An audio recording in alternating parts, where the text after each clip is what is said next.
सावरकर म्हणायचे की जेव्हा एखादा समाज स्वत्व हरवतो ना तेव्हा तो पारतंत्र्यात जातो. तो म्हणून जर भारतात मार्क्स जन्माला असताना तर मार्क्सवाद जन्माला आला नसता. समाज ही काही एक उंदीर आहे का ज्याचा तुम्ही एखादा एक्सपेरिमेंट करताय एका लॅबमध्ये. We are born Indians but we are ruined by education. त्या एका युद्धामध्ये 1/3 युरोप जनसंख्या गेली. संस्कृतीला नाकारून पुढे आपण गेलो तर आपण आपली आयडेंटिटी विसरून बसू. नमस्कार, तुमचं खूप खूप स्वागत पॉडकास्टच्या 5व्या भागात.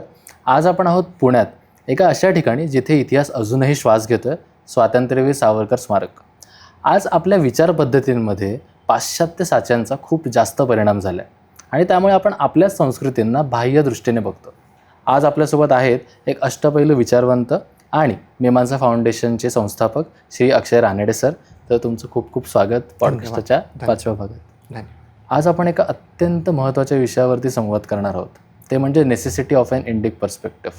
भारताच्या भवितव्यासाठी आज आपल्याला इतिहासाच्या ग्लॉरिफिकेशनची चर्चा करायची नाही आहे, तर आपण आपल्या वर्तमानाला अजून चांगल्या दृष्टिकोनाने कसं बघू शकतो हे उलगडायचं आहे. चला तर मग या वैचारिक प्रवासाला सुरुवात करूया.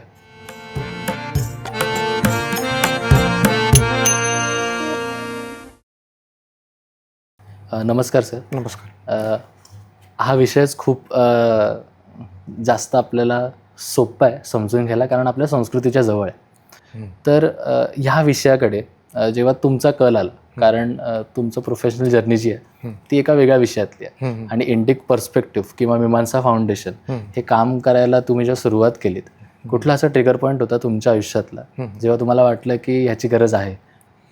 बरोबर. ॲक्च्युली आता तुम्ही म्हणालात की काही गोष्टी हे आपल्याला समजायला सोपे असतात आणि आपण ते जगत असतो, कारण आपली संस्कृती आपण सर्वार्थाने जगत असतो. पण मी जेव्हा हा विषय शिकत होतो, मी माझं इकॉनॉमिक्समध्ये अंडर ग्रॅज्युएट झाला, मी पॉलिटिकल सायन्स शिकलो. भारतीय म्हणून माझे काही स्वतःचे अनुभव आहे जे कदाचित पुस्तकांमध्ये नाही आहेत, आणि जे मी शिकतोय अकॅडमिक्समध्ये, जे पुस्तकांमध्ये, त्याच्यामध्ये खूप मोठी तफावत आहे.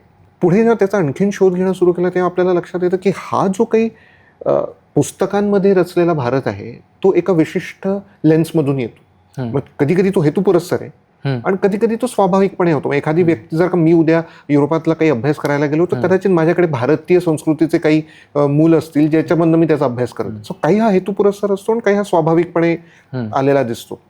मुळातच आपण भारताचा अभ्यास भारत म्हणून करत नाही. भारताचा अभ्यास कोणीतरी केलेला आहे आणि त्यांनी जसं भारताला समजलं त्याला आपण प्रमाण म्हणून पुढे पुढे होत गेलो.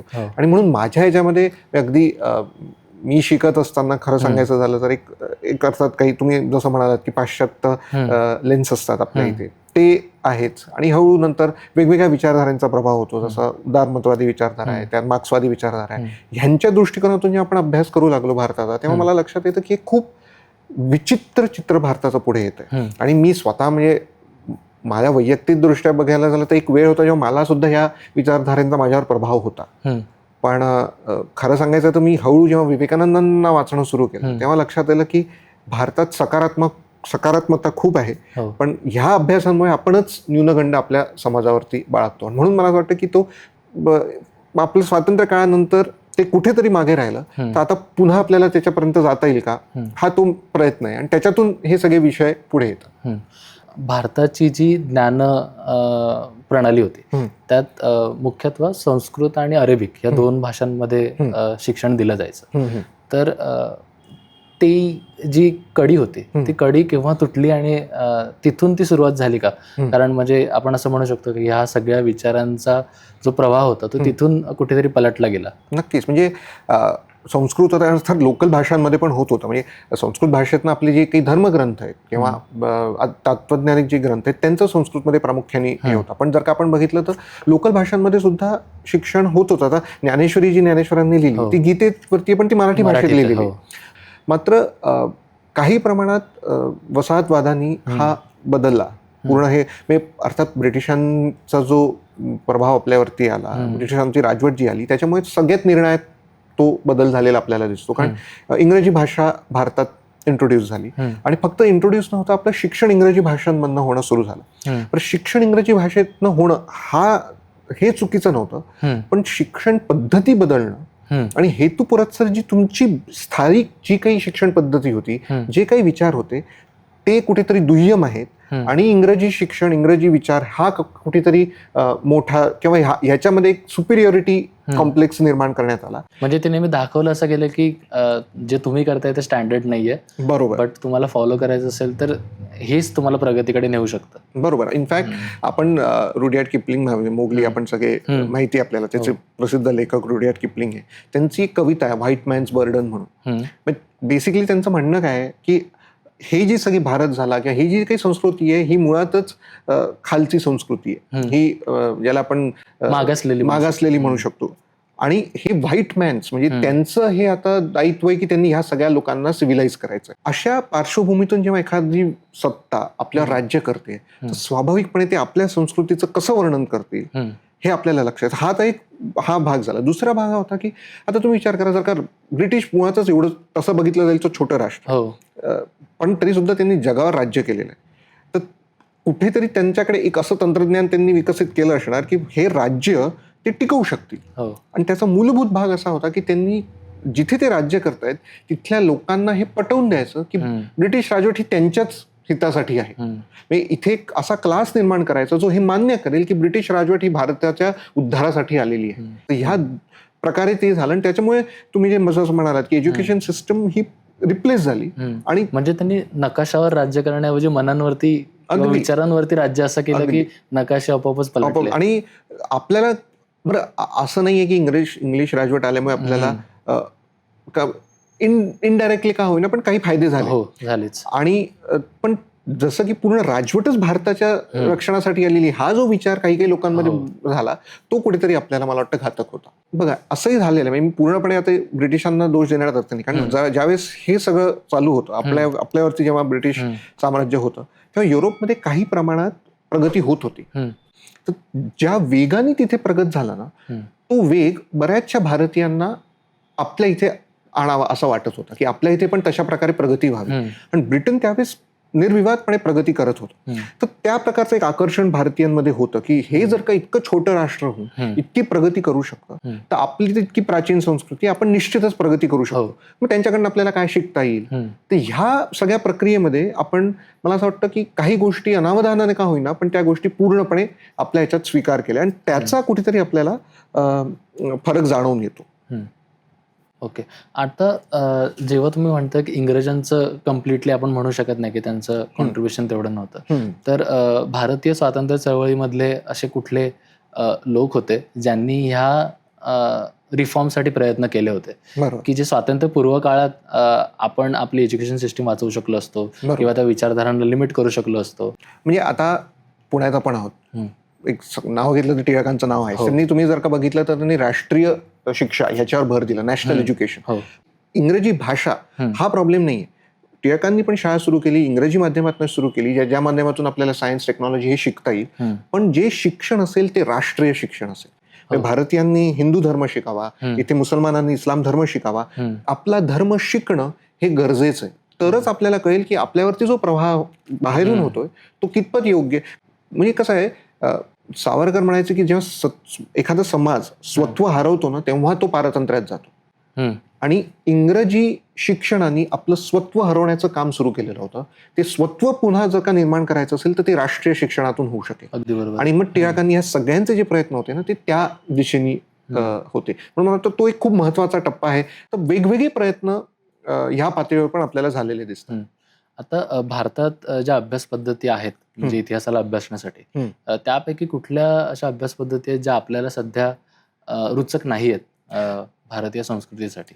कसं आहे, इतिहासाचा जर का अभ्यास करायचा असेल तर तो इतिहासाचा अभ्यास आपल्याला, आपण ज्याला म्हणतो की तर्कशुद्धपणे आणि वस्तुनिष्ठपणे ऑब्जेक्टिव्हली व्हायला हवा. की जे आपल्याला तथ्य दिसतात त्या तथ्यांनुरूप आपण अभ्यास करायचा. पण हा दृष्टिकोन असेल. आता काही अभ्यास करण्याचे दृष्टिकोन हे विचारधारेने प्रेरित असतात. म्हणजे उदाहरणार्थ की मला एखाद्या समाजाचा अभ्यास करायचा. आता आपण समाजशास्त्र म्हणतो, बरोबर आहे. तर समाजशास्त्र हे शेवटी समाजाभिमुख असायला हवं. बरोबर. तर आपण कुठल्याही समाजशास्त्राचा अभ्यास प्रिडिटर्मिन करू नाही शकत. आपल्या इथे काही लोक टीका करतात, काही लोक फक्त म्हणतात की आपल्याकडे लिखाणाची मुळातच ही नंतर आली. इतिहास लिहून ठेवणं हे नंतर आलेलं आपल्या वेदांचं पण हे मौखिक परंपरा मौखिक परंपरा, बरोबर. सो लिखित इतिहास हा बराच नंतर आला. सो मला उदाहरणार्थ वैदिक संस्कृतीचा अभ्यास करायचा असेल आणि मी म्हटलं की माझ्याकडे लिखित दस्तऐवज नाहीये, म्हणजे तो इतिहासच नव्हता का? तर असं नाहीये. सो पहिला मूल दृष्टिकोन मला वाटतं गरजेचा असतो की त्या समाजाची ठेवण काय आहे, तिथली ग्रंथ काय आहे, तिथला विकास काय आहे, तिथला विचार काय आहे, हा समजून मग पुढे आपल्याला हे करतात. पण मग मी असा अभ्यास जर सुरू केला की मी युरोपातल्या एका गावात आहे आणि त्या गावात मला काहीतरी इतिहास कसा लिहायचा मला कळलं आणि हा सगळ्या जगभरात मान्य होईल, असं होणार नाही. पण आज इतिहास लेखन हे बऱ्याच अंशी अशा प्रकारे होताना दिसतं. दुसरा जो प्रॉब्लेमॅटिक आहे तो म्हणजे जेव्हा तुम्ही विचारधारेनुरूप इतिहास लिहिता, म्हणजे आयडिओलॉजिकल इतिहास तुम्ही लिहिणं सुरू करा, जे आपल्याला मार्क्सिझम मध्ये दिसतं की मार्क्सिझम एक फिलॉसॉफी आहे पण मार्क्सिझम एक आयडिओलॉजी पण आहे. आणि त्याच्यामध्ये त्यांनी म्हटलेलं आहे की मार्क्सनी सांगून ठेवलेलं आहे की इतिहास अशाच प्रकारे पुढे जातो, म्हणजे आधी प्रिमिटिव्ह कम्युनिझम असतं, मग स्लेव्हरी, मग फ्युडलिझम, अशा प्रकारेच इतिहास पुढे जातो. कारण मुळातच याला आपण कन्फर्मिस्ट म्हणतो की एखादी गोष्ट तुम्हाला अशाच प्रकारे करणं गरजेचं आहे आणि त्यामधून मग निर्माण होतात अंतर्कलह. म्हणजे मार्क्सने कधीही भारतात पाऊल ठेवलेलं नाही बरं त्याच्या पूर्ण हयातीत, पण भारताबद्दल त्यांनी बरंच लिखाण केले, असं भारत झाला, तो टेक्निकल गोष्टी जर बाजूला ठेव. आता आणि त्यांनी कुठून केलं तर त्यांनी प्रायमरीली जे त्याच्याकडे दस्तावेज असतील, साधन असतील, जे ब्रिटिशांकडनं मिळालेले त्या साधनावरून त्यांनी अभ्यास केलेला आहे. आणि मुळात काय आहे की ह्यांचा मूळ फक्त इतिहासाचा अभ्यास एवढा नाही. आपण जर का बघितलं तर जेव्हा मी म्हटलं विचारधारेवर आधारित इतिहास, म्हणजे विचारधारा ही नेहमी ऍक्शन ओरिएंटेड असते. म्हणजे फिलॉसॉफी कसं असते, आपण तत्वज्ञान आपण विचार करतो, पण मार्क्सिस्ट हिस्टोग्राफीनी जेवढं नुकसान भारतीय इतिहासाचं केलेलं आहे मला वाटतं ते इतर कोणी केलेलं नाही. म्हणजे तुम्ही मार्क्सिस्ट हिस्ट्री जर का वाचली, म्हणजे काही डांगेंनी उदाहरणार्थ लिहिलेलं आहे प्रिमिटिव्ह कम्युनिझम इन इंडिया, त्यांनी वैदिक काळ हे प्रिमिटिव्ह कम्युनिझम होतं आणि मग त्याच्यानंतर मग कसं का आता ज्यांनी वेदांचा थोडा अभ्यास केला असेल तो पण सांगू शकेल की बाबा हे चुकीचं आहे. जसं तुम्ही सुरुवातीला म्हणाल ते अतिशय योग्य होतं की आपल्याला ग्लोरिफिकेशन करायचं आहे. आज आपण काय होतं माहितीये का, आपण जेव्हा म्हणतो की भारतीय पद्धतीने अभ्यास करायचा म्हणजे असं दाखवायचं की भारत सर्वश्रेष्ठ, तो विषय नाहीये. त्रुटी आहेत, चुका आहेत, समाज आहे म्हटल्यानंतर त्याच्यामध्ये अंतर्कलह, भेद असणार, पण ते भेद तुम्ही आधीपासून ठरवलेल्या विचारधारेमधनं जर का केले ना तर तुम्ही वेगळ्या निकषांना जाता. आणि भारताबद्दलचे इतके चुकीचे वाईट निकष निर्माण झालेले दिसतात. आणि माझ्या मते धर्म आणि राजकारण म्हणजे ह्या दोन्ही गोष्टी भारतात जशा केल्या गेल्या आधीच्या म्हणजे इतिहासापासून, त्या फार वेगळ्या आहेत रादर दॅन वेस्टर्न फ्रेमवर्क्स. अगदी, त्यामुळे आपण त्या साच्यात बसत नाही. तसंच लिबरलिझम किंवा सेक्युलरिझम म्हणजे सिम्पली आपल्याकडे सेक्युलरिझमचं जे डेफिनेशन आहे आणि वेस्टर्न डेफिनेशन आहे खूप वेगळं आहे. हो, म्हणजे आता आज आपण सेक्युलरिझम, आपल्या काही गोष्टी आहेत म्हणजे त्याला ना खूप अशा इमोशनल टच असतो. जसं सेक्युलरिझम म्हटलं की ते इमोशनली आपल्याला कनेक्ट होतं, पण तो मूल्य योग्य आहे. म्हणजे आज आपण म्हटलं की धर्मावरून आपण भेदभाव करायला नको, धर्म संस्था आणि राज्य संस्था एकत्र यायला नको, हे मूल्य चुकीचे नाहीयेत, मूल्यांमध्ये काहीच वाद नाही.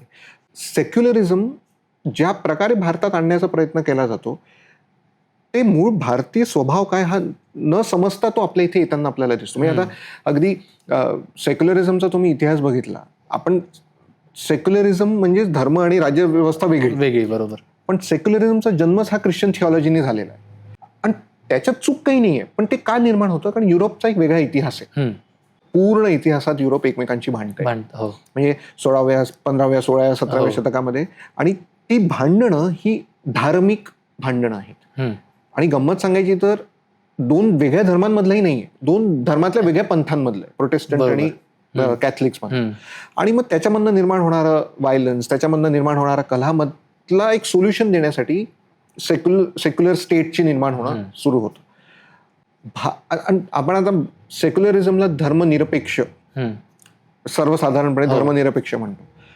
आता आपण भारताचा इतिहास बघितला तर अशा प्रकारचा कलह भारतात आपल्याला कुठेच झालेला दिसत नाही. म्हणजे आपल्या इथे एक तर मुळात धर्म ही संकल्पनाच वेगळी आहे. म्हणजे आपल्या इथे ज्याला आपण एस्टॅब्लिश्ड ऑर्गनाइज्ड रिलिजन म्हणतो तो नाहीच आहे. एक कोणीतरी फाउंडर आहे, एक कुठलं तरी पुस्तक आहे, अशी संकल्पनाच नाही. त्यानंतर आपल्या इथे जितकी पंथ वेगवेगळी निर्माण झाली ती एकमेकांसोबत राहिलेली आहे. म्हणजे पुरुषार्थनीला आपण हिंदू म्हणतो ते असतील, जैन असतील, शीख असतील, बौद्ध असतील, चारवाक वेगळी, हे वेगवेगळ्या पद्धतीने वेगवेगळ्या वेळेस वेगवेगळ्या राजवटींमध्ये राहिलेली आहेत. एवढीच नाही तर जे बाहेरून आले, पारशी लोक बाहेरून आले, इराणमध्ये जेव्हा, पर्शियामध्ये जेव्हा त्यांचा संहार सुरू झाला तेव्हा ते शरणागती म्हणून भारतात आले, ज्यूज लोक भारतात येऊन शरणागत राहिलेले. ही सगळी लोक भारतात आजही तितक्याच सुरक्षित. मी आता सध्या एवढा सगळा संघर्ष आपण बघतोय इस्रायल आणि यांचा, आणि तो मूळ संघर्ष धर्मावरतीच आहे, पण ही सगळी लोक भारतात सुरक्षित होती. ऑन द कॉन्ट्ररी, मी आज ते लोकांना रुचत नाही, पण आपण म्हटलं की भारतीय समाज हा धर्मनिरपेक्ष न राहून हा धर्मसापेक्ष समाज आहे. धर्म हा खूप अंतर्भूत आहे, अगदी मुळाशी आपल्या आलेला आहे. पण तो धर्म म्हणजे कुठल्या देवाची पूजा करायची अशा अर्थी आपण धर्म घेत नाही. 47 नंतर एक नेहरूवियन सेक्युलरिझम आलं, जो की धर्मला दूर करून नव्हता, तर धर्माला कुठेतरी सगळ्या धर्मांना एक ठेवायचं, सर्व धर्म समभाव राहायचा. पण तो सर्व धर्म समभाव हा आपल्याला 47 नंतर मिळालेला नाहीये. सर्वधर्म समभाव हा आधीपासून आहे. म्हणजे लोक म्हणतात की अकबराच्या काळामध्ये त्यांनी एक दिने इलाही धर्म म्हणजे हिंदू आणि मुसलमान एकत्रित राहू शकतील, पण अकबराच्या पूर्वीपासून आहे. आज आपल्या इथे तत्वज्ञान आणि अध्यात्म ह्या दोन गोष्टी आपल्याला फार महत्वाच्या आहेत, आणि त्याचा आपण अभ्यास जर का तर्कशास्त्र म्हणजे मला हिंदू धर्माचा अभ्यास करायचा असेल तर मी कुठलं पुस्तक वाचावं? एक पुस्तक नाही. आपण म्हणतो की वेदांपासून हिंदू धर्म आला. आज नॉर्मली तुम्ही सर्वे केला, 90% लोकांकडे वेद पुस्तकही नसेल घरी. त्यांच्यासाठी कदाचित त्यांचा धर्मग्रंथ. तर मग हा समाज वेगळा आहे ना. म्हणजे आज ज्यांनी कदाचित आपण जरी वेगवेगळे असलं तरी कुठेतरी एक साधर्म्यपण आहे. आता उत्तरेत तुम्ही गेलात तरी रामायणातली त्याच गोष्टी तुम्हाला ऐकायला मिळतील ज्या तुम्हाला कन्याकुमारीत मिळतील, वेगवेगळ्या प्रकारे येतील. म्हणजे एकसंधता जरी असली तरी एक वैविध्य पण आहे. आज होतंय काय की आपण सगळ्या जगाला एका साच्यात बांधण्याचा प्रयत्न करतोय, त्याच्यामुळे हे कन्फ्युजन निर्माण. म्हणून मी आज जर म्हटलं की मला भारतीय पद्धतीने अभ्यास करायचा, म्हणजे लोकांना वाटेल की मला भारताचा गौरवच करायचा आहे. गौरव एका ठिकाणी आहे, त्याच्यात ज्या गौरवशाली गोष्टी त्या आहेतच, पण एक तर्कशुद्धपणे वस्तुनिष्ठपणे आपण भारताचा अभ्यास करू शकतो. त्याच्यासाठी मला मार्क्सवादाची गरज नाहीये. आणि प्रायमरीली जर का ते विघातक असेल तर ते कुठे विघातक आहे हे आपल्याला बघणं पण गरजेचं आहे. लिबरलिझम आणि मॉडर्निटी ह्या दोन ज्या टर्मिनॉलॉजीज आहेत, म्हणजे माझ्या जे वाचण्यात आलं की JS मिल सारखे जे विचारवंत होते, त्यांनी इंडिव्हिज्युअल लिबर्टी आणि फ्रीडम ऑफ कन्सायन्स आणि इव्हन प्रायव्हेट प्रॉपर्टी किंवा इंडिव्हिज्युअलिझम ह्या गोष्टींना खूप जास्त प्राधान्य दिलं. तर त्याची ठेवण आपल्या संस्कृतीत करणं तितकंसं कठीण आहे. तर म्हणजे तुम्ही त्याला कसं सोपं करू शकता? बरोबर. आता लिबरलिझम याला उदारमतवाद आपण म्हणतो. लिबरलिझम हा जो हे मुळात का आणि कधी जन्माला आलं ह्याचा आपण विचार केला तर आपल्याला लक्षात येईल की काही प्रमाणात ते जे मूल्य मानतात ते मूल्य आपल्या इथे आहेत भारतीय विचारांमध्ये, पण ते ज्या कॉन्टेक्स्टमध्ये जन्माला येतात ना त्याच्यामुळे भारतात जसे ते इव्हॉल्व्ह होतात त्याच्यामध्ये फरक येतो. आता अगदी तुम्ही मिल यांचं नाव घेतलं, हे जी सगळी आपण याला एक वैचारिक उत्क्रांती किंवा एनलायटनमेंट काळात हे सगळे विचार निर्माण झालेले आहेत. म्हणजे जेव्हा चर्चचे एक एक्सप्लेनेशन होते की पृथ्वी कुठे असते आणि सूर्य फिरतो, पृथ्वी, अशा प्रकारचे जे काही होते ते सायन्सनी खोडणं सुरू केलं. त्याच्यामुळे निर्माण काय झालं की लोकांना वाटू लागलं की कदाचित ही जी एस्टॅब्लिश अथॉरिटी आहे ती फायनल सत्य देत नाहीये. वेस्टमध्ये नास्तिक लोकांवरती लिटरली नास्तिक लोकांना मारण्यात आलेलं आहे. मोठे मोठे जे कोपर्निकस असतील, गॅलिलिओ असतील, हे जे सगळे शास्त्रज्ञ होते ह्यांच्यावरती म्हणजे तिथल्या प्रस्थापित धर्मांनी बऱ्याच प्रमाणात तिथे अत्याचार त्यांच्याकडे झालेले दिसतात. त्याचं परिणित कुठे झालं की व्यक्ती स्वातंत्र्य म्हणजे एस्टॅब्लिश्ड अथॉरिटीज पासून व्यक्ती स्वातंत्र्य याला प्राधान्य, म्हणून इंडिव्हिज्युअलिझम तिथे निर्माण झालं की individual is more important than church, individual is more important than state. So individual is supreme आणि तो रॅशनल आहे, म्हणजे तो विचार करू शकतो, त्याकडे विवेक आहे. आणि त्या विवेकावरनं धर्माची टीका हा मूळ होता एनलायटनमेंट मधला. कारण भारतामध्ये जर का आपण आता लिबरलिझम आपण म्हणाल तर इंडिव्हिज्युअलिझम आहे, व्यक्ती स्वातंत्र्य आहे, विचार स्वातंत्र्य आहे. तुम्ही आता एक शब्द वापरला फ्रीडम ऑफ कॉन्शियन्स, बरोबर आहे. फ्रीडम ऑफ कॉन्शियन्स प्रायमरीली कुठून येतं की धर्माची विचार करण्याचं फ्रीडम आम्हाला असलं पाहिजे, बरोबर आहे. Individual above community, correct. So हा विचार तिथे आला. हा आपल्या तुम्ही जर का बघितलं तर हा विचार बऱ्याच प्रमाणात आधीपासून आपल्या इथे आहे. आता हे वेगवेगळे दर्शन, 6 दर्शनं वेगवेगळी आहेत प्रामुख्याने म्हटलं तर. हे सगळे बघितलं तर फ्रीडम ऑफ कॉन्शियन्सच आहे ना. म्हणजे कोणी द्वैत म्हणतंय, कोणी अद्वैत म्हणतंय, कोणी विशिष्ट द्वैत म्हणतंय, कोणी पूर्णपणे म्हणजे आपल्या इथे नास्तिक शब्द जो निर्माण झाला, आस्तिक आणि नास्तिक, तो फक्त वेदांवरती आस्था असणाऱ्यांवरती, त्यांचं वेदांवर आस्था नाही ते नास्तिक होते. पण हे सगळे समाज म्हणजे हा फ्रीडम ऑफ कॉन्शियन्स आपल्याला स्टेट हे जे सगळं होतंय ना हे स्टेट देतंय. आपल्या इथे स्टेट नसताना हे फ्रीडम्स एन्श्युअर्ड आहेत. हो. हा मूलभूत फरक भारतामध्ये आहे. तुम्ही भारतामध्ये बघा, ज्या ज्या चळवळी, अर्थात सुधारवादी चळवळी झालेल्या आहेत, रिफॉर्म मुवमेंट झालेले आहेत, पण कोणीच धर्माला कधी नाकारलेलं नाही. म्हणजे तुकाराम, सगळे जे काही भक्ती चळवळीतली जी काही संत परंपरा जी आपली आहे, ती सगळी संत परंपरा एक प्रमाणे समाजाला रिफॉर्म करण्यासाठी आहे. पण सगळ्या संतांनी धर्माचं, म्हणजे विवेकाच्या पातळीवरून धर्माची चिकित्सा करून धर्म हा कसा लोकांपर्यंत पोहोचवेल ह्याच्यासाठी सगळी चळवळ. ह्या उलट वेस्टमध्ये जी आपल्याला चळवळ होताना दिसते ती खूप अँटी रिलिजन चळवळ आहे. आपल्या इथे तो मुळातच तसा प्रवाह नाहीये. म्हणून आपल्या इथला जो लिबरलिझम आहे तो कधीच एक्स्ट्रीम इंडिव्हिज्युअलिस्ट नाही. ओके. म्हणजे इंडिव्हिज्युअलचं महत्व आहे, पण समाजही, म्हणजे इंडिव्हिज्युअल आणि कम्युनिटी ह्याचं एक डायनामिक्स आपल्याला लिबरलिझम मध्ये दिसतं. हा सगळ्यात मूळ फरक आहे. दुसरा जो फरक आहे तो आता मॉडर्निटी. आज आपण मॉडर्न म्हटलं की आपल्यासमोर एक चित्र निर्माण होतं की मॉडर्न म्हणजे जो ह्या रूढी परंपरांमध्ये अडकलेला नाहीये, जो धर्मात अडकलेला नाहीये, कपडे परिधान विशिष्ट प्रकारे करतो, विशिष्ट दृष्टिकोन असतो, असा मॉडर्न आपण म्हणतो. पण मॉडर्निटी ही लिबरलिझम आणि काही प्रमाणात फ्रेंच क्रांती नंतर निर्माण झालेली आहे, ज्याच्यामध्ये scientific temper, rationalism, individualism, nation state, म्हणजे आपण ह्या आयडियाज मॉडर्निटीशी आपण असोसिएट करतो. आणि म्हणून आपण जेव्हा ते मॉडर्निटी आपल्या इथे आणायचा प्रयत्न करतो ना, म्हणून आता जे लोक मॉडर्न म्हणतात ते समाजाला टीका करणं, संस्कृतीची टीका करणं, रूढींची टीका करणं, ह्याला मॉडर्निटी. कारण तसं मॉडर्निटी तिकडे झालेली आहे, तिथे त्याची परिणिती तीच होती. आपले जे काही तत्वज्ञान आहे ना, त्या प्रत्येक तत्वज्ञानामध्ये विवेकाला सोडून तुम्ही कुठल्याच तत्वज्ञानाचा अभ्यास करा. रॅशनलिस्ट तुम्हाला प्रत्येक गोष्ट इंटरप्रिट करायची. रिझन, रॅशनलिझम आणि एक्सपिरियन्स या दोघांशिवाय आपलं कुठलंच तत्वज्ञान नाहीये. सो आपण जर का मॉडर्निटी ट्रेस करायची झाली तर आपली मॉडर्निटी खूप आधी आहे. म्हणजे फक्त तुम्ही धर्माची किंवा संस्कृतीची टीका करणं म्हणजे मॉडर्न नाहीये. तुम्हाला विवेकाला शरण जायचंय आणि विवेकाला जाऊन तुम्ही कुठल्या एखाद्या गोष्टीची चिकित्सा करणं, ह्याला एक मॉडर्निटी म्हणू. पण वेस्टर्न मॉडर्निटी जी होती ती अशा प्रकारे आलेली दिसते. म्हणून आपल्या इथे तो आज जो आपल्याला समाजात म्हणजे आता लोकांना एक वाटतं की न्यूक्लियस फॅमिली हे मॉडर्निटीचं लक्षण आहे. म्हणजे अर्थार्थी त्याचा काही संबंध नाही ना. आपली समाज वेगळा आहे, आपलं कुटुंब व्यवस्था वेगळी आहे. कुटुंब व्यवस्थेला तुम्ही विवेकाने पुढे जाऊ शकता. आय थिंक तुम्ही जे म्हणाल की हे सगळं जनरेशनल होतं. एक्झॅक्टली ती डेफिनेशन आली, ती बदलत आली आहे मॉडर्निटी. जे कुठले लिबरल्स जे आम्ही अभ्यासतो, म्हणजे राजाराम मोहन रॉय असतील किंवा रानडे असतील किंवा ह्या सगळ्या लोक कोणीही एक्स्ट्रीम इंडिव्हिज्युअलिझम कधीच स्वीकारलं नाही. राजाराम मोहन रायने पण धर्म पूर्णपणे नाकारला नाही. ब्राह्मण समाज त्यांनी निर्माण केला, पण त्याच्यामध्ये वेदांकडे जाणं, उपनिषदांचा अभ्यास करणं, इथे भक्ती भागवत धर्माचा पुरस्कार रानडेंनी केलेला दिसतो. मी जसं म्हटलं ना, आपला धर्म सापेक्ष समाज आहे. मला ते मी लिहिलेलं ते आठवलं की गीतेत असं लिहिलंय की सर्व धर्मे निधनम श्रेय.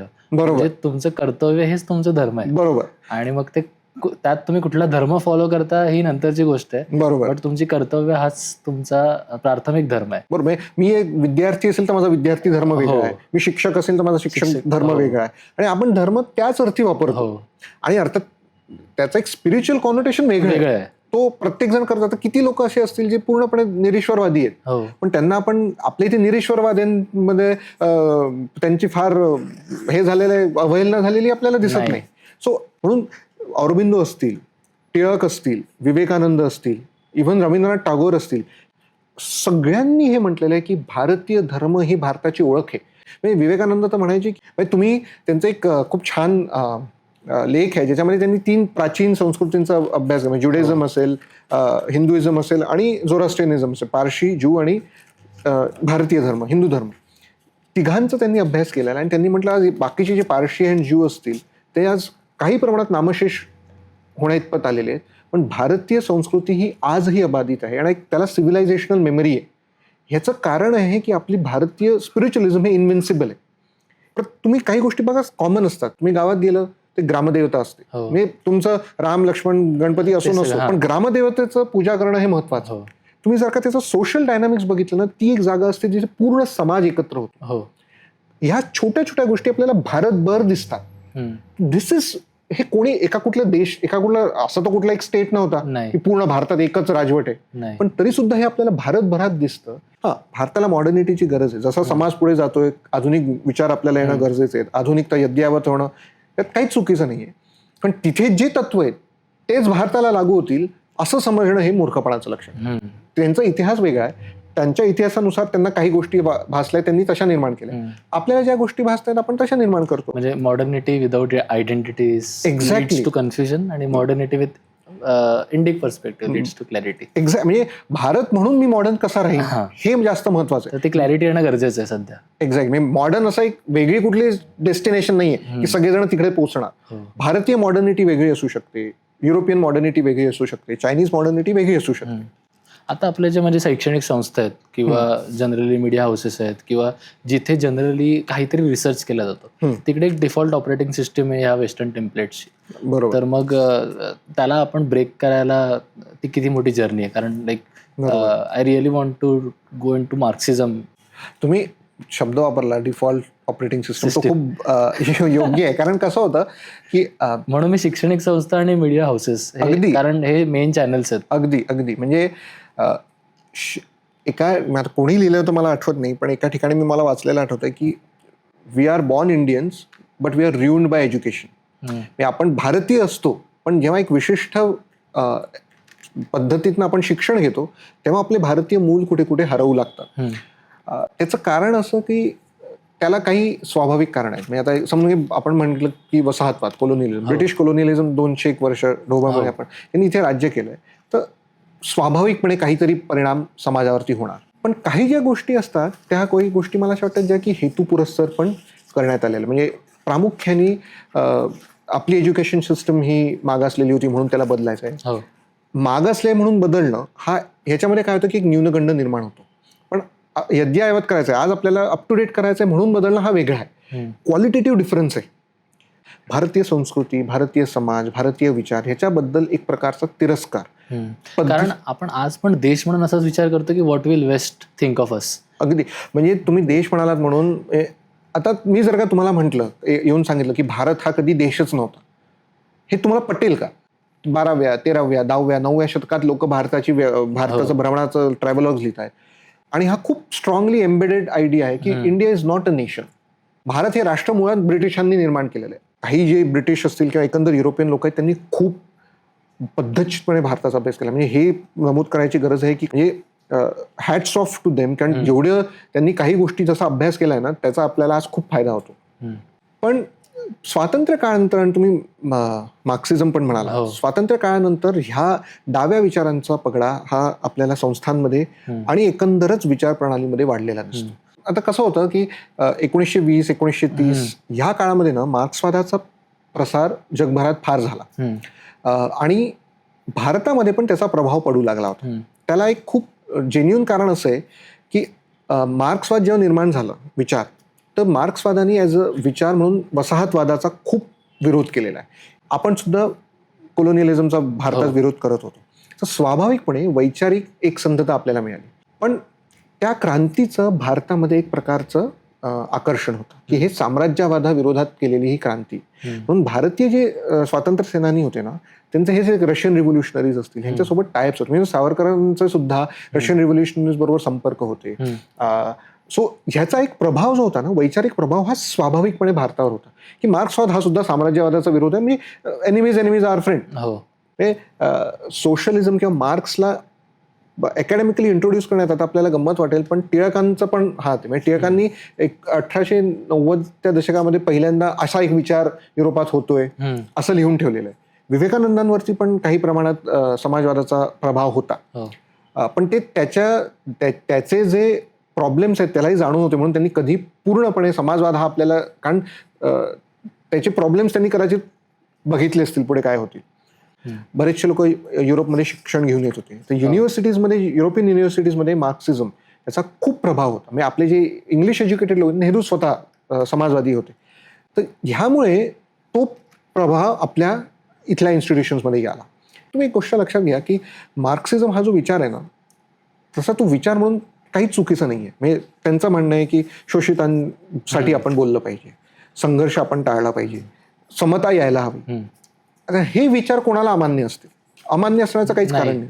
प्रॉब्लेम कुठे येतो की जेव्हा तुम्ही म्हणणार की आम्हाला समता हवी पण आम्ही जो मार्ग दाखवू त्याच मार्गाने आम्हाला समता हवी. Religion is the opium of the masses. हा म्हणजे मार्क्स, आता मार्क्सने म्हटलं की रिलिजन हा सामान्यांचा अफू आहे, ओपिनियन ऑफ मासेस.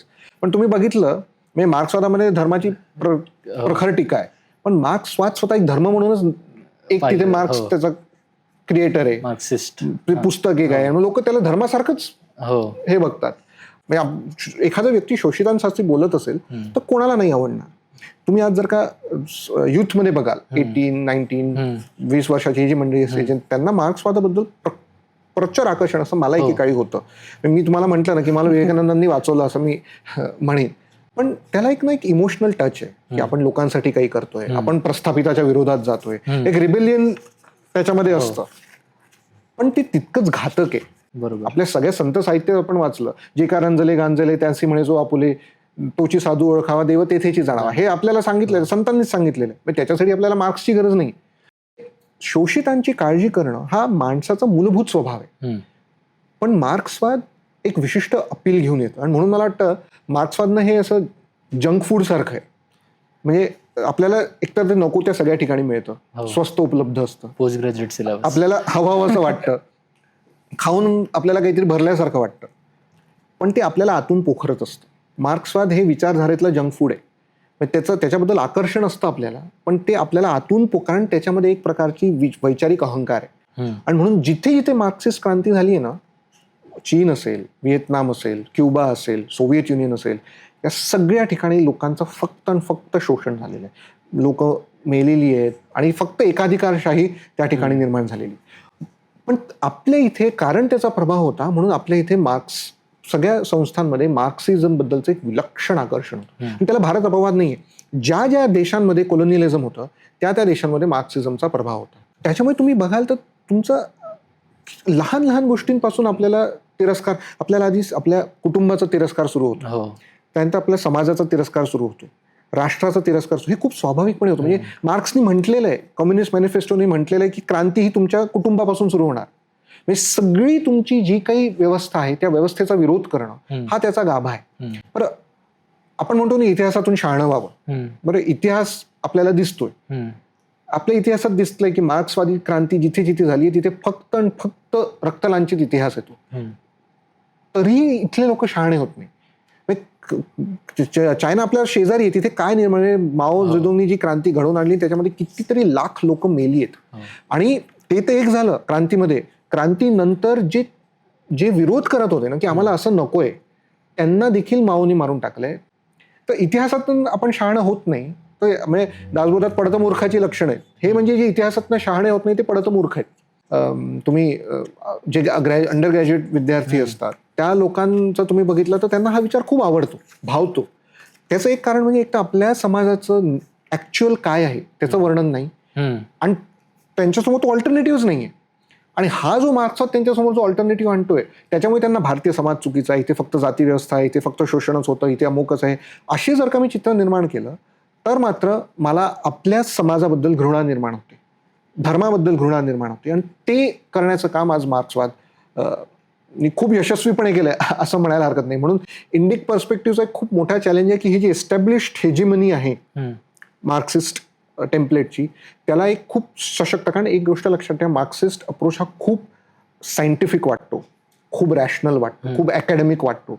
इथे शेवटी सक्सेस लिहिलाय हे बघा. म्हणजे आता मार्क्सनी पण सोशलिझम होता, पण मार्क्सनी काय म्हटलं, माझा सायंटिफिक सोशलिझम आहे, म्हणजे मी तर्कशुद्धपणे सोशलिझम मांडलेला आहे.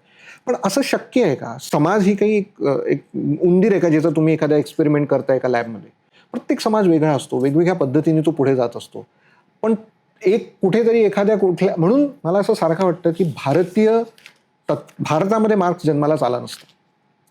आणि जर का भारतात मार्क्स जन्माला आला असताना तो जो हा विचारांचा अहंकार आहे हा मार्क्समध्ये कधीच नसता. कारण असंच होईल असं आपल्याला ऋग्वेदामध्ये, आपला धर्म ग्रंथ आपण म्हणतो पहिला आद्य ग्रंथ, देवा आपण त्याला आस्तिक धर्म म्हणतो, पण देवाबद्दल सुद्धा ऋग्वेद काय म्हणतोय, कदाचित असा देव असेल, कदाचित नसेल, नाही माहिती.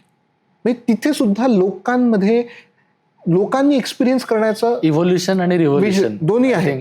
पण मार्क्समध्ये तो म्हणून जर भारतात मार्क्स जन्माला असताना तर मार्क्सवाद जन्माला आला नसता असं मला वाटतं. परफेक्ट आहे. आय थिंक ह्यात मार्क्सिझममध्ये एक इकॉनॉमिक डिटर्मिनेशन दिसून येतं. बरोबर. ते भारतात कुठे जाणवलं का आपल्याला आपल्या नाही. इतिहासात? इनफॅक्ट म्हणजे इकॉनॉमिक डिटर्मिनिझम म्हणजे एक तर मार्क्सचं काय म्हणणं की सगळं आर्थिक गणितांवर अवलंबून म्हणजे जे इकॉनॉमिक तुझ्या माझ्यामध्ये जे इकॉनॉमिक रिलेशन असतील याच्यामधनं सगळं निर्माण होतं. म्हणजे धर्म असेल, संस्कृती असेल, विचार असतील, गाणी, आपण जे काही करतो ते आपल्या इकॉनॉमिक रिलेशन्सवरती. So everything else is secondary, economic relations are primary. आता भारतीय विचारांमध्ये म्हटलं तर अर्थ याला महत्व आहे. धर्म, अर्थ, काम, मोक्ष 4 पुरुषार्थ आपल्याला सांगितलेले. अर्थ महत्वाचा आहे, पण अर्थ सर्वांगीण नाही आहे. आणि तुम्ही जर का बघितलं तर धर्म, अर्थ, काम आणि मोक्ष, आता हे मी माझ्या वैयक्तिक जीवनात ह्या 4 गोष्टीं जीवन पद्धती आहे. ह्या 4 गोष्टींच्या डायनॅमिक्सने मी माझं जीवन जगतो. मी मला अर्थार्जन करायचं असेल तर मला धर्मानी पोथीनी नाही, पण मला जर अर्थार्जन करायचं तर मी तुला शोषण करून अर्थार्जन माझं वर्ज्य आहे.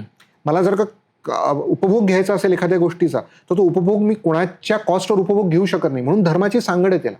म्हणजे मी जर का, आणि आता जे आपले वर आश्रम आहेत 4, त्याच्यामध्ये ठीक आहे आपण गृहस्थाश्रमात सब उपभोगतो, पण जेव्हा आपण वानप्रस्थात जातो तेव्हा आपण समाजाला परत देत असतो.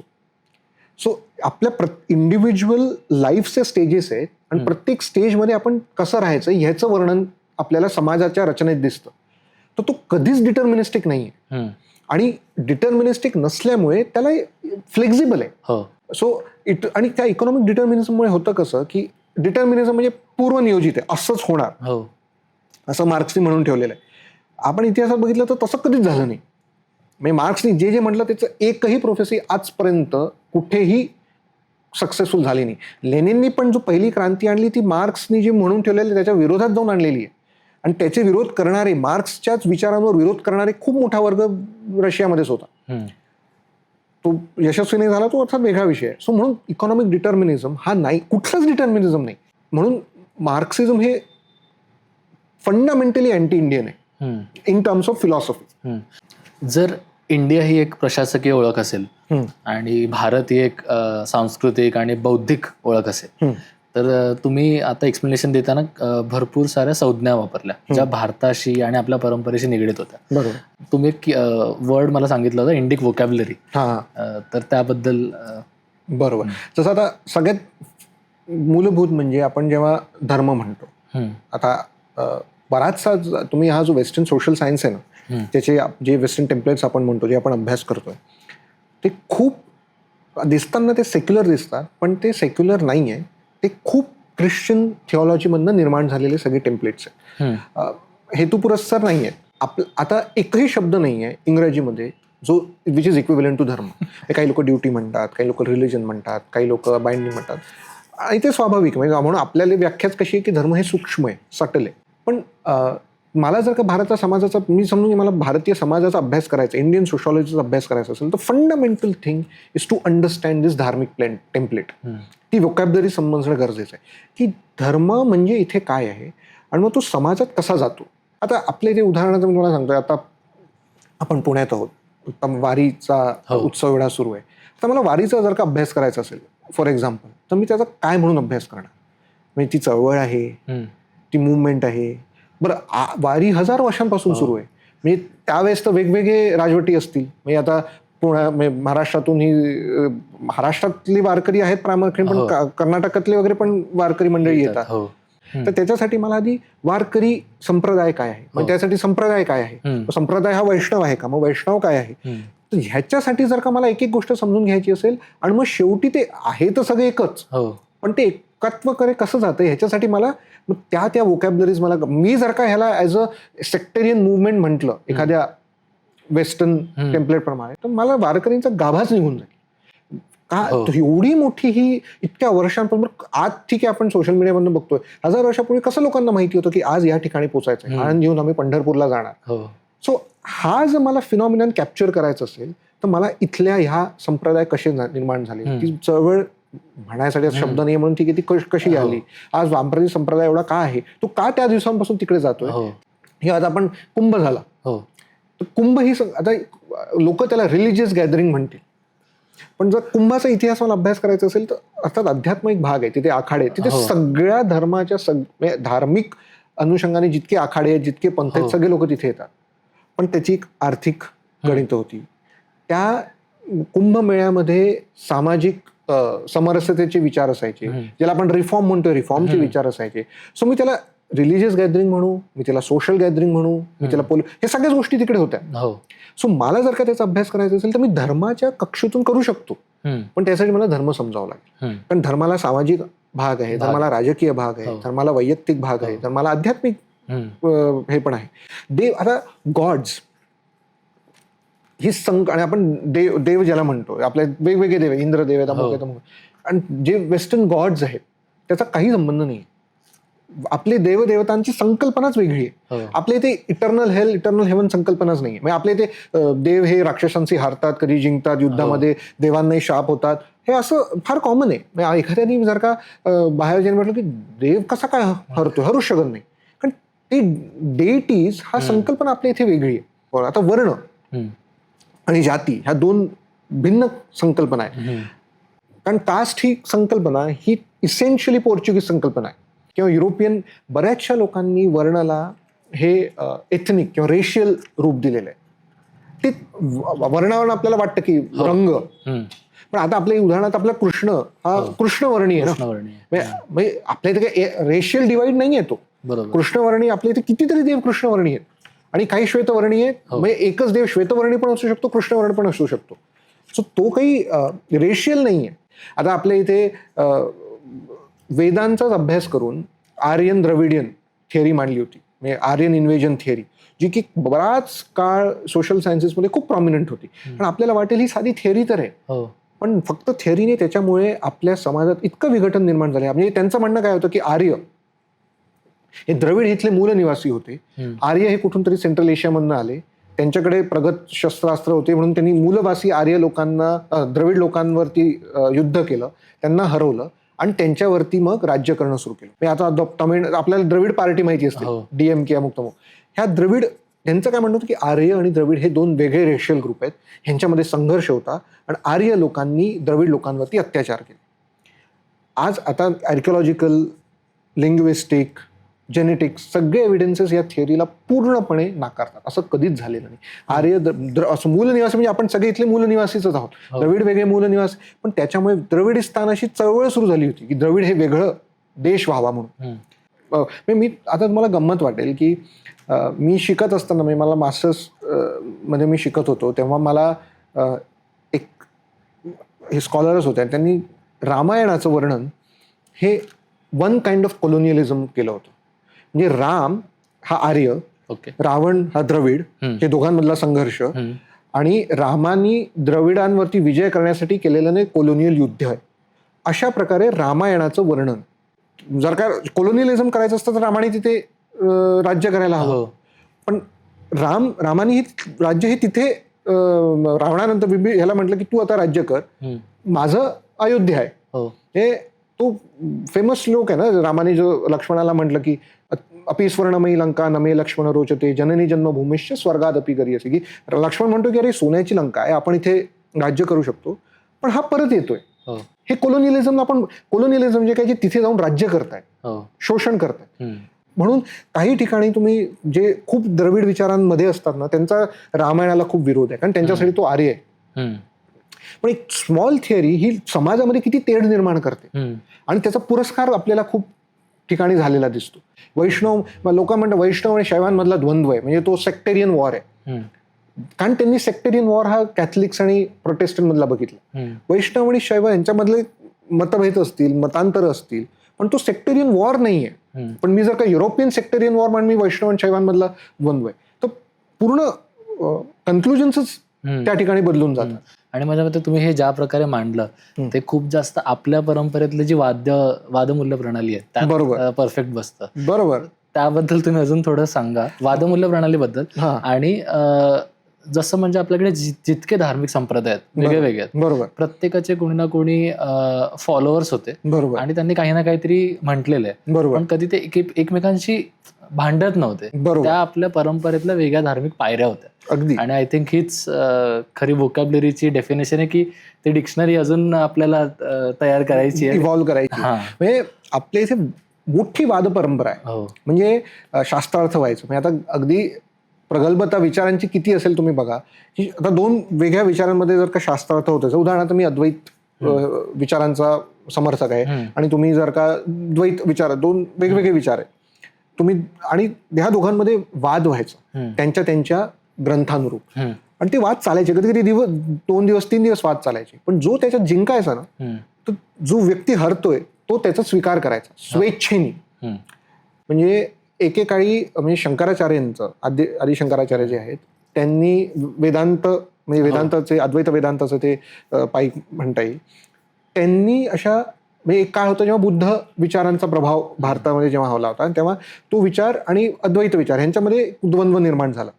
तर शंकराचार्यांनी वेगवेगळ्या ठिकाणी जाऊन अशा बौद्ध धर्म जे गुरु होते किंवा तिथले जे होते त्यांच्याशी संवाद घडवून आणला, शास्त्रार्थ केला, आणि अशा प्रकारे त्यांनी बऱ्याचशा लोकांना आपला अनुयायी केलं. म्हणजे त्यांचे पट्ट शिष्यांमध्ये आधी बौद्ध धर्मगुरू असलेले लोक त्यांचे पट्ट शिष्य झालेले आहेत. म्हणजे कुठेही त्यांनी तलवारींच्या जोरावरती, आज टीका लोक करतात की अद्वैत वेदांत म्हणजे शंकराचार्यांमुळे बौद्ध धर्म नाश झाला, हे इतकं चुकीचं आहे. आज त्यांचे ग्रंथ आज तिबेतमध्ये आहे, सगळ्या ठिकाणी बौद्ध धर्माचा प्रसार झालाच ना. वेदांताचा यांनी प्रसार करताना ज्यांना जिंकलं ते त्यांचे समर्थक झाले आणि त्यांनी तितकाच अभ्यास पण केला त्याचा. एक्झॅक्टली. सो ह्याला आपण विचारांची प्रगल्भता म्हणतो ना. आता आपलाच विचार सुरू आहे, तर माझ्यामध्ये तो विनय आहे की तुम्ही जिंकलात तर मी तुमचा स्वीकार करतो. सो ह्याला सिव्हिलायझेशनल मॅच्युरिटी म्हणतात.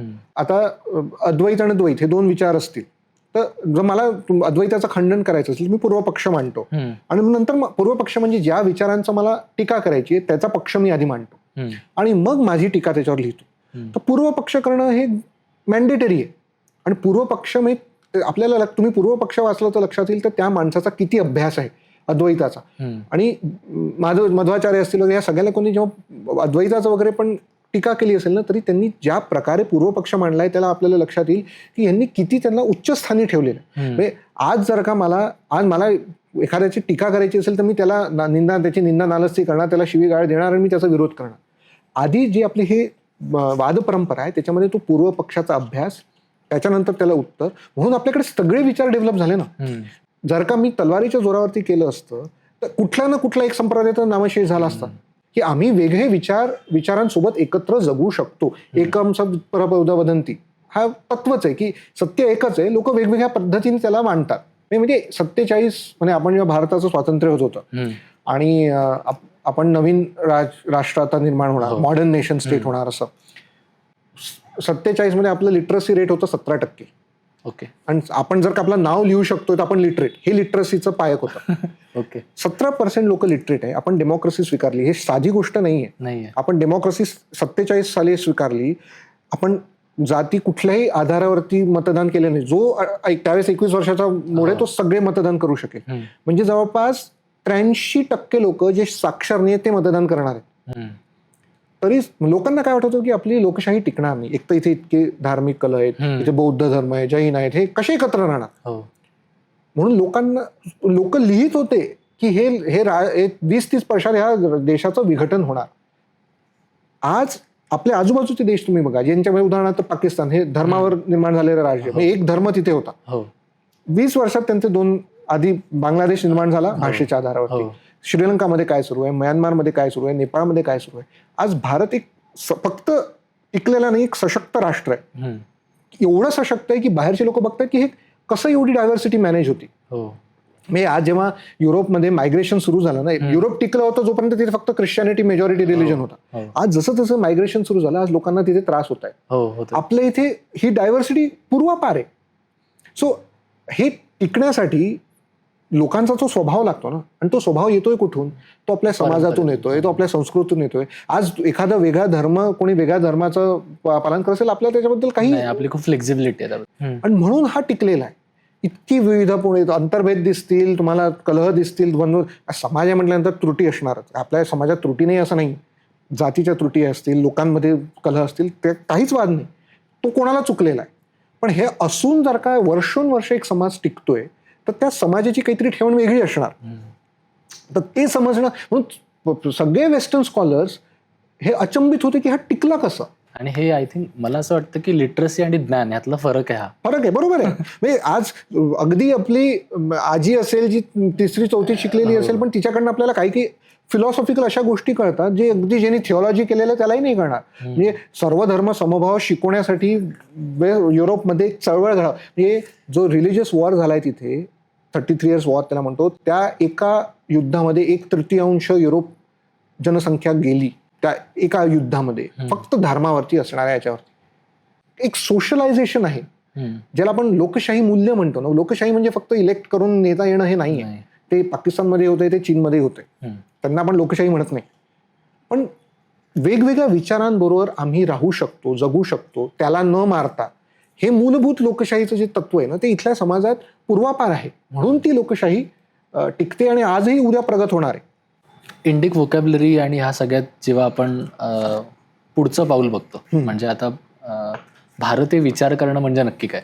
आता हा काय आपला संघर्ष नाहीये, बरोबर, बट एक समन्वय असणारे जो आत्ताच्या पिढीसोबत पुन्हा एकदा भारतीय परंपरेला अशा प्रकारे मांडेल जो सगळ्यांना एकत्र घेऊन चालेल. एकदम सोप्या शब्दात, टेक्नॉलॉजी असेल पण धर्मही तितकाच महत्वाचा असेल. बरोबर, आपण डेमोक्रेसी फॉलो करू पण त्यात कर्तव्य ही कुठेतरी धर्माला अनुसरून असतील. बरोबर. आणि आय थिंक इंडिया ह्याला तुम्ही अजून कसं एक्सप्लोर करू शकता? त्याचा सगळ्यात महत्त्वाचा भाग म्हणजे मला असं वाटतं की वेस्टर्न एज्युकेशन हा सगळा विचार हे महत्त्वाचे आहे, त्याला तुम्ही कुठेही नाकारू शकत नाही. पण प्रायरी आधीपासून एखादा इंडियन एक्सपिरियन्स हा दुय्यम आहे, हा जो एक विचार रूढ होतो त्याच्यापासून आपल्याला कुठेतरी लांब जावं लागेल. मला असं वाटतं की काही बाबतीत we have to trust some of our customs and then start critiquing it. ह्या सगळ्या ह्याच्यावरती एक तर प्रामाणिक अभ्यास करण्याची इच्छा आणि त्याच्या हा विश्वास की हा समाज जो इतका टिकलेला आहे ना, तो टिकण्यासाठी ह्या सगळ्या गोष्टी त्याला कारणीभूत आहेत. तर त्याला एक कुठेतरी सेन्सिटिव्हली आपल्याला अप्रोच करावं लागेल की जो म्हणजे प्रत्येक गोष्टीचे मापदंड हे वेस्टर्न मॉडर्निटी नाही आहे. सो थिंक इंडियासाठी आधी त्याच्यासाठी जो मूळ समाज रचना आहे त्या समाज रचनेला थोडंसं सेन्सिटिव्हली बघणं गरजेचं आहे. फक्त निगेटिव्हली किंवा सिनिकली, आज आपल्या इथे निगेटिव्ह पेक्षा जास्त सिनिसिझम आहे. तर सिनिसिझम नसावं की हे चूकच आहे, हे वाईटच आहे, हे काय मूर्खपणाचंच लक्षण आहे. या सिनिसिझम मधनं बाहेर येऊन त्याला एक सेन्सिटिव्हली बघणं आणि मग त्या सेन्सिटिव्हली त्याला अप्रोच करून ट्रीट करणं.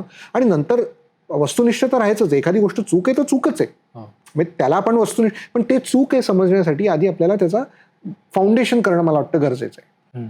आणि आय थिंक मला असं वाटतं की एक म्हणजे खूप शाश्वत विश्व आहे भारताचं. बरोबर, ज्यात ऋषी असतील, स्त्रिया असतील, भक्ती असेल, सुफी असेल, बौद्ध असतील, शीख असतील, बरोबर, या जे सगळ्यांचं विश्व आहे ना, ह्याचं आपल्याला एकदा शांतपणे चिंतन करून समजावं लागेल की बरोबर हा भारत आहे. बरोबर. आणि का बघा ना, सुफी पंथ पण आपल्या इथे आला, आपल्याला जो इतरत्र कुठेच दिसत नाही, त्याचा उगम इथेच झालेला आहे. म्हणजे तसं बघितलं जाईल तर गाणी म्हणून आराधना करायची ही संकल्पना कुठून आली? जिथे गाणं काही कडव्या ठिकाणी गाणं म्हणणंच वर्ज्य आहे, पण आपल्या इथे सुफी संत गाणं म्हणून देवार्चना करतायत. म्हणजे कुठेतरी एक डायनॅमिक्स आहे. आणि तुम्ही म्हणाल तसं हे संपूर्ण मिळून ह्याचं सम टोटल इज, म्हणजे हे आपण आयसोलेट नाही करू शकत, हे ॲग्रिगेट आहे. ते aggregate is somewhere what is Indian may be. आता जेवढे काही देश आहेत म्हणजे जे डेव्हलपिंग किंवा डेव्हलप्ड कंट्रीज आहेत, तुम्ही असे किती सांगू शकता की ज्यात खरंच त्यांची सांस्कृतिक परंपरा ते आतापर्यंत जपू शकलेत? आता हाच एक खूप मोठा, कारण तिथेच आपल्याला प्रश्न येतो की आपल्याला ह्याची काय गरज आहे. बरोबर. आता जसं उदाहरणार्थ आपण अमेरिका म्हटलं, तिथे कोलोनियलिझम येण्यापूर्वी तिथले जे नेटिव्ह अमेरिकन्स होते त्यांचा पूर्ण वेगळा विचार होता, तो पूर्णपणे नेस्तानाबूत झालेला आहे. ऑस्ट्रेलियामध्ये गेलं तर ॲबॉरिजिनल्स वेगळे होते, आता तो पूर्णपणे वेगळा विचार झालेला आहे. न्यूझीलंडमध्ये तसंच होतं. ब्रिटनमध्ये पण त्यांच्या पूर्ण इतिहासाच्या वेगवेगळे विचार वेगवेगळे हे झालेले आहेत. तो आता प्रश्न असा आहे की जर का कुठेच टिकलं नसेल तर आपल्याला का गरजेचं आहे? बरोबर आहे. मी याला प्रश्नालाच थोडा वेगळा बघीन. हे जर का टिकलंय तर म्हणजे याची गरज आहे. म्हणजे कसं एखादी कितीतरी राष्ट्रांनी सोडलं ना त्यांचा इतिहास. आज आता हळूहळू आफ्रिका या ठिकाणी चळवळ निर्माण होते की आपण go back to our native roots, की एक आयडेंटिटी क्रायसिस आहे इव्हन लोकांमध्ये. मी एक इंटरव्ह्यू ऐकत होतो कुठल्या तरी आफ्रिकन नेत्याचा, ते म्हटले की भारतावरती आणि आफ्रिकेवरती दोघांनी ब्रिटनने राज्य केलं, बरोबर. पण भारत ज्या प्रकारे त्यांच्या संस्कृतीला जपू शकला तसं आम्ही नाही जपू शकलो. तिथले पुढारी म्हणतात, हो, तेच. आफ्रिकेतले पुढारी म्हणतात ते भारताकडनं शिकतायत की तुम्ही हे कसं रिट्रीव्ह केलं. आणि तुम्ही एक बघा की जितके पण भारतीय विचार आहे ना, कोणीच इतरांचा विद्रोह केले नाही किंवा ब्रिटिश आले त्यांचं काढून टाक. प्रत्येकांमध्ये एक समन्वय साधण्याचा प्रयत्न केला. अच्छा, हो.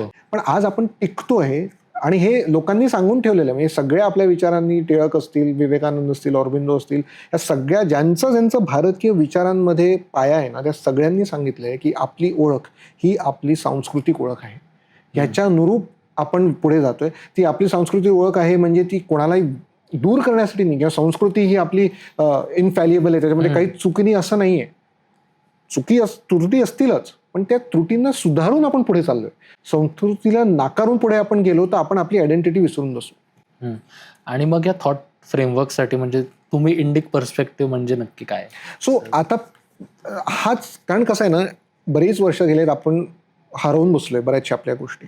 सो आता इंडिक पर्स्पेक्टिव्ह म्हणजे कसं आहे की ती पहिली पायरी आहे की आधी आपण सोर्सेस आयडेंटिफाय करू की आपल्याला कुठून कुठून भारताचा अभ्यास कसा करता येईल, तो कोणत्या कोणत्या पिलर्समधनं करता येईल, त्याला एकत्रित करू. आता आणि मी तो एकटा नाही करू शकत. आता मी जर का राज्यशास्त्राचा अभ्यास करत असेल तर मला संस्कृत अभ्यास करणारी व्यक्ती हवी, मला इतिहास अभ्यास करणारी व्यक्ती हवी, तरच मी त्याचा इंटरडिसिप्लिनरीली स्टडी करू शकतो.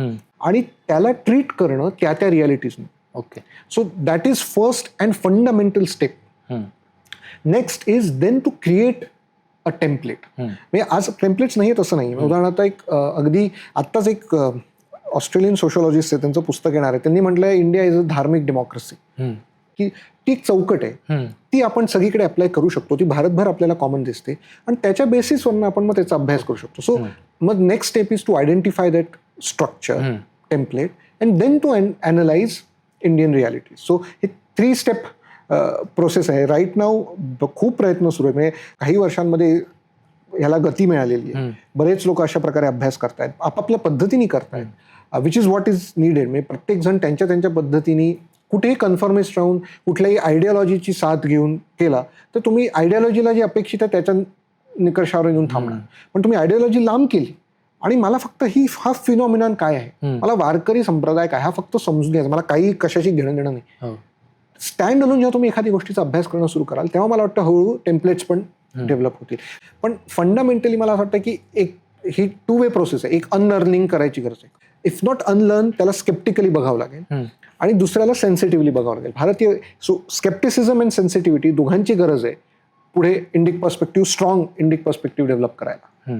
आणि आता मीमांसा फाउंडेशनचा ह्यात रोल म्हणजे तुम्ही कसं याला अजून स्ट्रॉंग करायला प्रयत्न करताय? सो त्याचा एक पहिला म्हणजे की स्कॉलर्सचा एक चमू निर्माण करणं, जे त्यांच्या पद्धतीने अभ्यास करतायत. आता इतिहासकार असतील, समाजशास्त्र अभ्यास, यांचा एक चमू डेव्हलप करून सेन्सिटिव्हली अभ्यास करा. सो उदाहरणार्थ एखादा लेख आपण घेतला जो भारतीय सोसायटीचा, मी उदाहरण तुम्हाला सांगतो, डी कोशंबी म्हणून आहेत, त्यांनी मार्क्सवादी पद्धतीने आपल्या मिडिव्हल इंडियाचा अभ्यास बराच केलेला आहे आणि भक्ती चळवळ वगैरे याच्याबद्दल याचं इतकं विरोधाभासी त्यांनी चित्रण करून ठेवलेलं आहे. म्हणजे एका लेवलला ते हास्यास्पद आहे. म्हणजे एखादा वाटेल की असं केलेलं आहे. सो उदाहरणार्थ आम्ही तेच घेतलं की याचा अभ्यास कसा केलाय, त्याचं वाचन केलं आणि ते कुठे कुठे त्रुटी निर्माण झालेल्या आहेत, असा निकर्ष काय येतोय ते आयडेंटिफाय करून आणि मग ऑल्टरनेटिव्हली. सो आता मीमांसा एक रिस्पॉन्स पण करतंय. म्हणजे जे आधीपासून लिहिलेलं आहे ते का चुकतंय त्याला रिस्पॉन्ड करणं,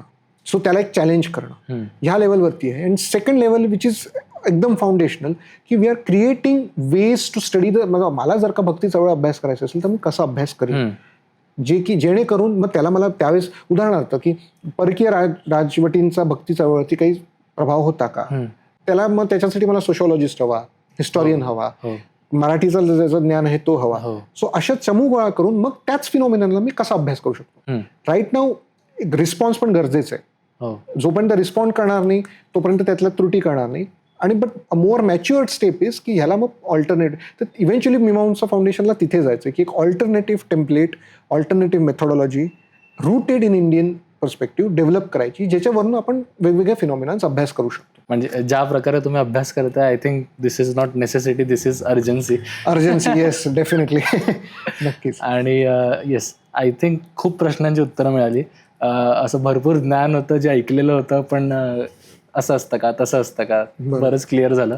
आपल्या संस्कृतीची मुळं किती खोलवर आहेत त्याचंही खूप जवळून दर्शन झालं.